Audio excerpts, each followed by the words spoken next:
Alors, me revoilà.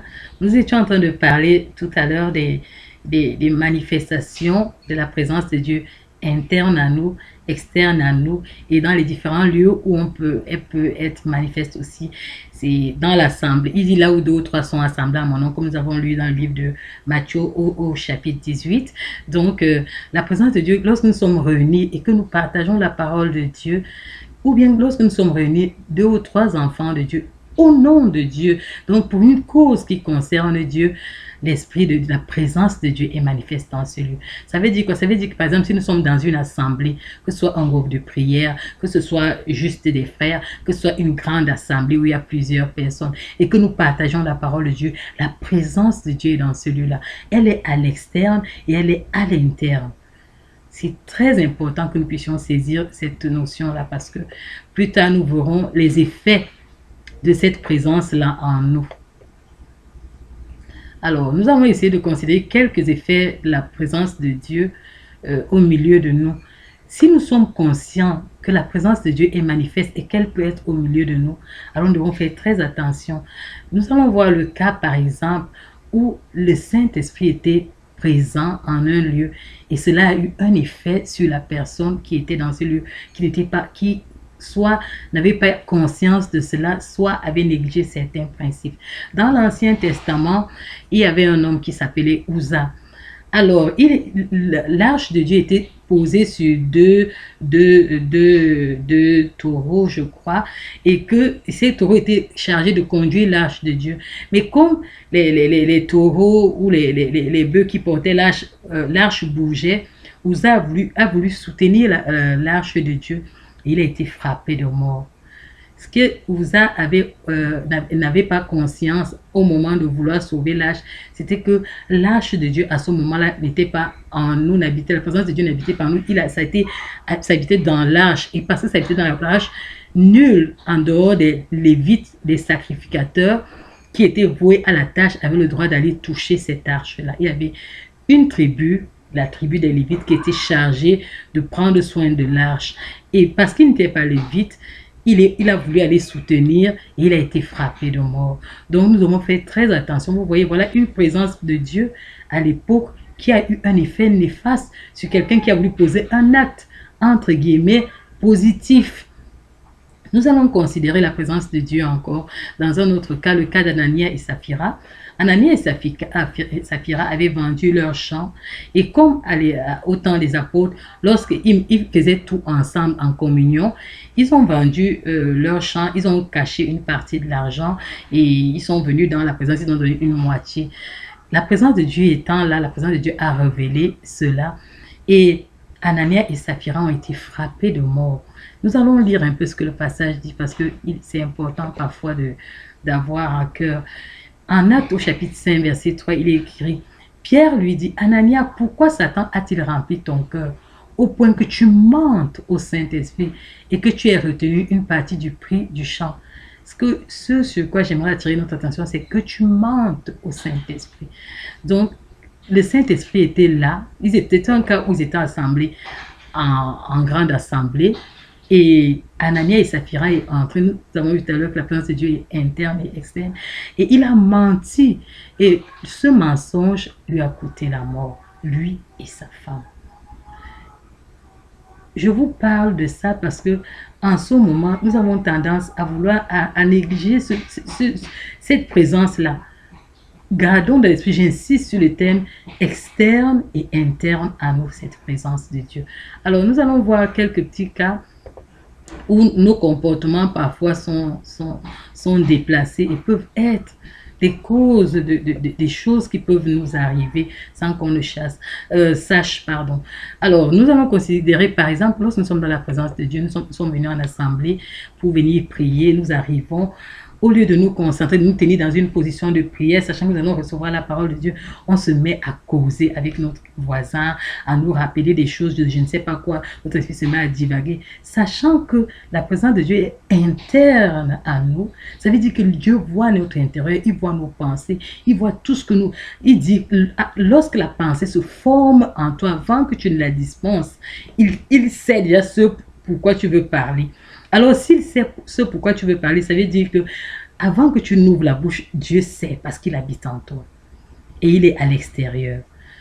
Tu es dans un lieu où tu es venu honorer Dieu et tu te mets à causer avec ton voisin, à raconter, je ne sais pas, des choses même qui n'édifient même pas. Et pourtant, tu es dans la présence de Dieu, tu es censé être dans la présence de Dieu. Et donc, tu es censé avoir une attitude de respect dans cette présence-là. Et ce sont des comportements qui, parce qu'on se dit, il y a dans le Seigneur, il y a la liberté. On ne sait pas, c'est comme si on a pris l'habitude, on est familier avec la présence de Dieu. Alors, parfois, on se met à se disputer, parfois, on se met à causer, et même parfois, nos comportements, lorsque nous sommes devant des autorités religieuses, par exemple, nos pasteurs, oubliant que cette présence de Dieu, la Bible nous dit de respecter l'autorité, ça veut dire que nous devons respecter ces personnes que Dieu a placées en autorité devant nous pour nous dispenser leurs paroles. On parle arrogamment au pasteur, on ne le respecte pas, on lui dit tout ce qui nous passe par la tête, et lorsqu'il veut nous donner des conseils, on l'écoute à peine, on se dit, oh, il est un pécheur, qu'est-ce qu'il peut nous enseigner, et des comportements indignes comme ça. Parfois dans l'assemblée, on cause, on se lève, on sort, on entre comme on veut, on a des attitudes vraiment de mépris envers la présence de Dieu, sachant qu'à l'époque, c'était pas n'importe qui se tenait dans la présence de Dieu. Il y avait des gens précis, des sacrificateurs. Un jour, on méditera sur ce que c'est qu'un sacrificateur. Ils avaient un habillement, ils avaient une façon de se tenir devant le Seigneur. Ils ne prenaient pas la parole n'importe comment quand ils étaient devant le Seigneur. Il fallait même être désigné pour aller dans la présence de Dieu. Et quand tu en de sacrificateur entrait dans la présence de Dieu, on lui mettait les grelots parce qu'il pouvait être frappé de mort lorsqu'il se tenait devant Dieu. Nous avons le cas, par exemple, du mari d'Élisabeth, Zacharie, qui avait été frappé, qui avait été muet parce qu'il était allé dans la présence de Dieu. On lui a annoncé une prophétie. Il a douté. On a des gens qui sont allés dans la présence de Dieu, Marie par exemple, et Aaron, les sœurs de Moïse, la sœur de Moïse, qui a été frappée de lèpre parce qu'elle avait méprisé le serviteur de Dieu. Et dès qu'elle entrait dans la présence de Dieu, elle a été frappée de lèpre. Maintenant, parce que peut-être ces choses ne sont pas aussi tangibles et ne sont pas palpables, les choses nous arrivent, on ne sait pas parfois l'origine, on oublie que parfois c'est simplement le mépris. Parce que tu t'es tenu dans la présence de Dieu avec mépris, Dieu qui respecte, parce que la présence de Dieu, c'est Dieu. La Bible nous dit que, mais en notre temps, le Saint-Esprit est venu habiter en nous. Il a la plénitude de Dieu en nous. Ça veut dire que même pas seulement dans l'assemblée des saints, même quand tu es sur le chemin, quand tu es dans ta chambre, quand tu es dans ton salon, quand tu es dans ton travail, Dieu est avec toi. Que tu sois enfant de Dieu ou pas, Dieu est avec toi. Et tu dois respecter sa présence. Tu dois respecter sa présence. C'est très, très, très important. Parce qu'il y va de ta propre vie, il y va des événements qui peuvent influencer ta vie. Faisons très attention. Parce qu'en ce moment, on est libre, nous avons la parole de la dispensation de la grâce. Et parce qu'il y a la dispensation de la grâce, on peut faire n'importe quoi. La Bible est disponible pour tout le monde peut la lire, la comprendre, faire une interprétation à sa façon et tout. Non, les principes demeurent les mêmes. La Bible est disponible, mais les principes de Dieu demeurent les mêmes. L'organisation, comme nous lisons au ciel, l'organisation, les anges ne vont pas se présenter dans la présence de Dieu n'importe comment. L'âge changé, par exemple, de l'adoration des 1000, ne va pas dans la présence de Dieu comme il veut, quand il veut. Il attend que Dieu l'appelle. Et c'est de la même façon, nous aussi, sur la terre, sachant que Dieu habite en nous, lorsque nous allons dans sa présence, devant des autorités qu'il a instituées, ou bien dans un lieu de culte, où nous allons pour aller lui rendre un culte, soit d'adoration, soit dans la prière, soit de louange, nous devons avoir l'attitude qui sied à ceux-là qui respectent le Dieu pour lequel ils ont fait le déplacement. Tu ne quittes pas chez toi pour venir te balader à l'église, tu ne quittes pas chez toi pour venir jouer. Donc tu dois respecter cette présence de Dieu-là quand tu y vas. Donc, en fait, pour revenir à la méditation, ma méditation, c'est quoi, pourquoi je te parle de la présence de Dieu, pourquoi c'est important que tu respectes ça, c'est que la présence de Dieu en ce moment peut avoir un effet positif ou négatif dans ta vie.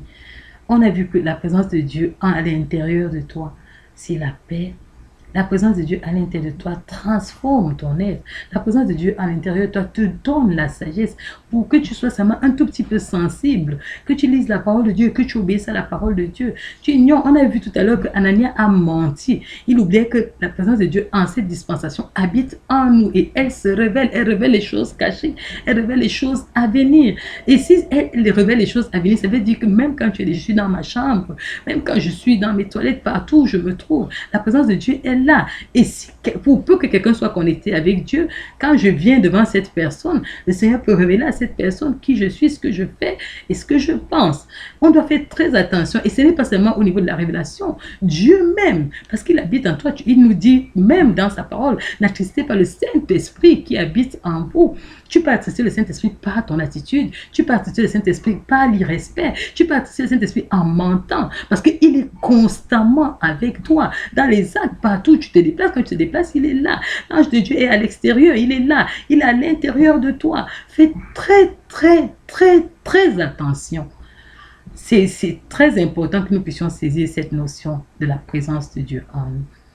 Parce que cette présence est positive, elle peut nous apporter toutes les bénédictions qui accompagnent Dieu, parce qu'il y a au Saint-Esprit qui habite en nous, il y a la plénitude de Dieu, il y a la puissance de Dieu, les révélations. C'est quelque chose de grandiose. Je n'arrive pas à trouver le mot pour qualifier cela. Mais c'est quelque chose de dangereux aussi, parce que si nous avons cette présence en nous et nous méprisons, nous nous comportons comme des hommes charnels, nous attristons le Saint-Esprit, et les malédictions qui sont décrites dans le livre de Deutéronome, quand tu n'obéis pas à la voix de Dieu, peuvent encore s'accomplir dans nos vies, malgré que nous soyons dans la grâce. Faisons donc très attention. J'attire notre attention en cette journée sur la présence de Dieu, sur le respect de la présence de Dieu, afin que nous puissions réglementer notre conduite, pas seulement dans l'assemblée, pas seulement au niveau des frères, même dans nos chambres, dans le secret, où il n'y a personne qui te voit, l'Esprit de Dieu habite en toi. Quand tu commets des petits péchés tortueux, il est avec toi, consciemment, tu le fais consciemment, parce que l'Esprit de Dieu en toi te révèle ce qui est la vérité. La Bible dit qu'il nous enseigne la vérité. Voilà, donc je voulais attirer notre attention. Voilà la parole que Dieu a mise sur mon cœur, que je veux partager avec toi. Sois béni. Nous allons prier. Père, tu es un Dieu d'amour, tu es un Dieu de grâce. C'est parce que tu nous aimes que tu nous révèles ces petites choses qui minent nos vies et parfois qui apportent des grandes malédictions sur notre chemin sans qu'on se rende compte. Ou qui apportent, qui font que ton cœur soit, oh Dieu, attristé et qui révèle ton courroux envers nous. Seigneur Dieu, je demande pardon parce que, oh Dieu, nous avons toujours une attitude de mépris devant toi. Nous ne savons pas discerner le Saint-Esprit, ta présence en nous. Seigneur, parce qu'aujourd'hui, tu nous as parlé, tu nous as montré que tu es à l'extérieur, tu es là présent tous les jours, tu es constamment présent. Tu es à l'intérieur et tu nous parles, tu nous écoutes, tu écoutes nos pensées. Pardonne donc. Premièrement, oh Dieu Tout-Puissant, d'être conscient de cela. Pardonne nos attitudes de mépris. Pardonne nos faiblesses devant toi. Et accorde-nous la grâce de prendre au sérieux ta présence, oh Dieu, dans nos vies, dans ce que nous faisons, dans nos engagements avec toi. Lorsque nous sommes dans l'assemblée des saints, lorsque nous sommes dans nos maisons, lorsque nous sommes dans nos chambres, partout où nous nous trouvons, Père, je t'en supplie, fais-nous grâce et accorde-nous, oh Dieu, le privilège de prendre à sa juste valeur ta présence et de te respecter et d'obéir à ta parole, oh Dieu. Papa, de ne pas parler en vain, oh Dieu Tout-Puissant, de ne pas pécher contre le Saint-Esprit. Merci Seigneur parce que tu nous donnes, oh Dieu Tout-Puissant, de prendre cela au sérieux. Merci parce que chaque jour, oh Dieu, lorsque tu nous enseignes, tu transformes nos cœurs. Donne-nous de garder ces enseignements. Que nos cœurs, je prie pour toute personne qui écoutera cet enseignement, afin que son cœur soit la bonne terre qu'il reçoit, oh Dieu, de toi, au nom de Jésus-Christ. Fais-nous grâce, Seigneur Dieu Tout-Puissant. Fais-nous grâce, oh Dieu, de respecter ta présence. Parce que tu es le Dieu grand. Parce que tu es le Dieu saint. Parce que tu es le Dieu puissant. Parce que tu es notre Créateur. Et que nous ne sommes que les créatures. Que toute la gloire te revienne. Parce que, oh Dieu Tout-Puissant, cet enseignement sera une bénédiction. Apportera la lumière dans la vie de quelqu'un. Au nom de Jésus-Christ. Amen. Sois béni au nom de Jésus. et respecte la présence de Dieu. Il y va pour ta vie, il y va pour ton avenir, il y va de l'avenir de tes enfants, de ta génération. Sois béni au nom de Jésus-Christ. C'était ta sœur Généviève. Amen.